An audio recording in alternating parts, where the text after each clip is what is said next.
ನಮಸ್ಕಾರ ಸ್ನೇಹಿತರೆ. ಇತಿಹಾಸದಲ್ಲಿ ಕೆಲವು ರಾಜರು ತಮ್ಮ ಶಕ್ತಿಯಿಂದ ಮಾತ್ರವಲ್ಲ, ತಮ್ಮ ದೂರದೃಷ್ಟಿಯಿಂದಲೂ ಜನರ ಮನಸ್ಸಿನಲ್ಲಿ ಅಮರರಾಗುತ್ತಾರೆ.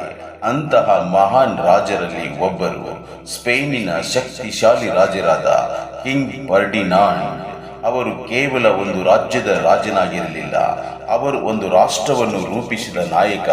ಸ್ಪೇನ್ ಎಂಬ ಶಕ್ತಿಶಾಲಿ ದೇಶದ ಪೂರಕ ನಿರ್ಮಾಣದಲ್ಲಿ ಮಹತ್ತರ ಪಾತ್ರವಹಿಸಿದ ವ್ಯಕ್ತಿ.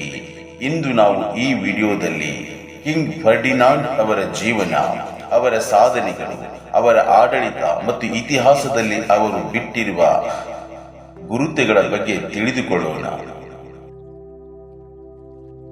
ಫರ್ಡಿನಾಂಡ್ ಸೆಕೆಂಡ್ ಆಫ್ ಅರಾಗೊನ್ ಅವರು 1452 ಮಾರ್ಚ್ 10ರಂದು ಸ್ಪೇನಿನ ಅರಗಾನ್ ರಾಜ್ಯದಲ್ಲಿ ಜನಿಸಿದರು.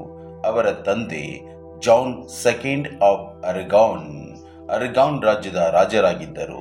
ರಾಜ್ಯ ಕುಟುಂಬದಲ್ಲಿ ಜನಿಸಿದ ಫರ್ಡಿನಾಂಡ್ ಬಾಲ್ಯದಲ್ಲಿಯೇ ಆಡಳಿತದ ಕಲೆ, ಯುದ್ಧ ತಂತ್ರ, ರಾಜಕೀಯ ಬುದ್ಧಿಮತ್ತೆ ಇವುಗಳನ್ನು ಕಲಿಯಲು ಆರಂಭಿಸಿದರು. ಅವರು ಬಾಲ್ಯದಿಂದಲೇ ಬುದ್ಧಿವಂತರು, ಧೈರ್ಯಶಾಲಿಗಳು ಮತ್ತು ರಾಜಕೀಯದಲ್ಲಿ ಅಪಾರ ಆಸಕ್ತಿ ಹೊಂದಿದವರು.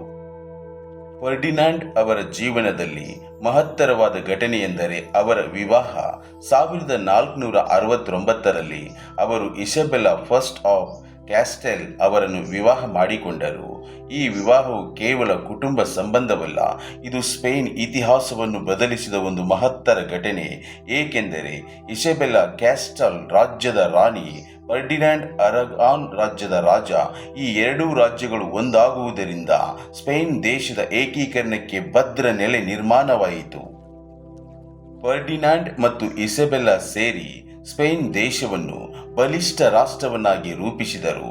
ಇವರಿಬ್ಬರನ್ನು ಇತಿಹಾಸದಲ್ಲಿ ಕ್ಯಾಥೋಲಿಕ್ ಮೊನಾರ್ಚಸ್ ಎಂದು ಕರೆಯಲಾಗುತ್ತದೆ. ಅವರ ಆಡಳಿತದಲ್ಲಿ ಆಡಳಿತ ವ್ಯವಸ್ಥೆ ಬಲವಾಯಿತು, ಸೈನ್ಯ ಬಲಿಷ್ಠವಾಯಿತು, ದೇಶದ ಆರ್ಥಿಕತೆ ಅಭಿವೃದ್ಧಿಯಾಯಿತು. ಇವರ ನಾಯಕತ್ವ ಸ್ಪೇನ್ ಅನ್ನು ಯುರೋಪಿನ ಶಕ್ತಿಶಾಲಿ ದೇಶಗಳಲ್ಲಿ ಒಂದಾಗಿ ಮಾಡಿತು. ಸ್ಪೇನ್ ಇತಿಹಾಸದಲ್ಲಿ ಅತ್ಯಂತ ಪ್ರಮುಖ ಘಟನೆಗಳಲ್ಲಿ ಒಂದು ಗ್ರಾನಾಡ್ ವಿಜಯ. ಈ ಸಮಯದಲ್ಲಿ ಸ್ಪೇನಿನ ದಕ್ಷಿಣ ಭಾಗದಲ್ಲಿ ಮುಸ್ಲಿಂ ಆಡಳಿತವಿದ್ದ ರಾಜ್ಯವೇ ಗ್ರಾನಾಡ. 1492ರಲ್ಲಿ ಫರ್ಡಿನಾಂಡ್ ಮತ್ತು ಇಸಬೆಲ್ಲಾ ಅವರ ಸೇನೆಗಳು ಗ್ರಾನಾಡ ರಾಜ್ಯವನ್ನು ಜಯಿಸಿದವು. ಈ ವಿಜಯವು ಸುಮಾರು 700 ವರ್ಷಗಳ ಮುಸ್ಲಿಂ ಆಡಳಿತಕ್ಕೆ ಅಂತ್ಯವಾಯಿತು. ಇದು ಸ್ಪೇನ್ ಇತಿಹಾಸದಲ್ಲಿ ದೊಡ್ಡ ತಿರುವಾಗಿತ್ತು. ಇತಿಹಾಸದಲ್ಲಿ ಮತ್ತೊಂದು ಮಹತ್ತರ ಘಟನೆ ಕ್ರಿಸ್ಟೋಫರ್ ಕೊಲಂಬಸ್ ಅವರ ಸಮುದ್ರಯಾನ. ಕೊಲಂಬಸ್ ಹೊಸ ಸಮುದ್ರ ಮಾರ್ಗವನ್ನು ಕಂಡುಹಿಡಿಯಲು ಯತ್ನಿಸಿದಾಗ ಬಹುತೇಕ ರಾಜರು ಅವರನ್ನು ಬೆಂಬಲಿಸಲಿಲ್ಲ. ಆದರೆ ಫರ್ಡಿನಾಂಡ್ ಮತ್ತು ಇಸಬೆಲ್ಲಾ ಅವರಿಗೆ ವಿಶ್ವಾಸವಿತ್ತು. ಅವರು ಕೊಲಂಬಸ್ ಅವರ ಯಾತ್ರೆಗೆ ಹಣಕಾಸು ನೆರವು ನೀಡಿದರು.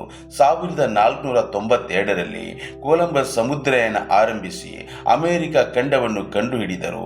ಈ ಘಟನೆ ವಿಶ್ವ ಇತಿಹಾಸವನ್ನು ಬದಲಿಸಿತು.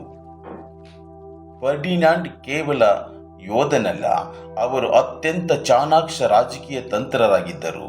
ಅವರ ಆಡಳಿತದಲ್ಲಿ ಕಾನೂನು ಸುವ್ಯವಸ್ಥೆ ಬಲವಿತವಾಗಿತ್ತು, ಕೇಂದ್ರ ಸರ್ಕಾರ ಶಕ್ತಿಯುತವಾಗಿತ್ತು, ರಾಜಕೀಯ ಸ್ಥಿರತೆ ನಿರ್ಮಾಣವಾಯಿತು.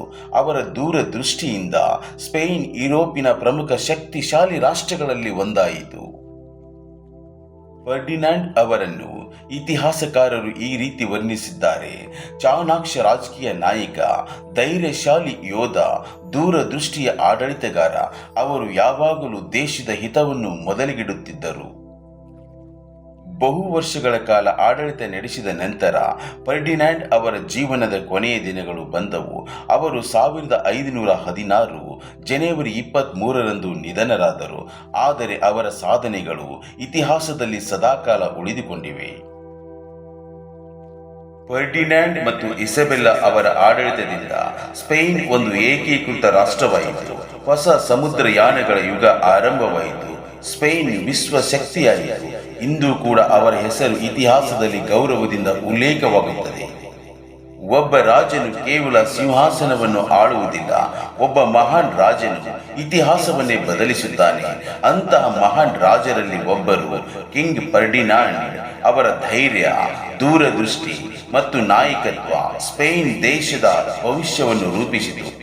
ಅದರ ಕಾರಣದಿಂದಲೇ ಅವರು ಇತಿಹಾಸದಲ್ಲಿ ಸದಾಕಾಲ ನೆನಪಿನಲ್ಲಿರುವ ರಾಜರಾಗಿದ್ದಾರೆ ಅಂತ ಹೇಳ್ತಾ ಈ ವಿಡಿಯೋನ ಇಲ್ಲಿಗೆ ಮುಗಿಸ್ತಾ ಇದ್ದೇನೆ. ಮತ್ತೊಂದು ವಿಡಿಯೋದೊಂದಿಗೆ ಸಿಗೋಣ. ಅಲ್ಲಿವರೆಗೂ ಎಲ್ಲರಿಗೂ ನಮಸ್ಕಾರ.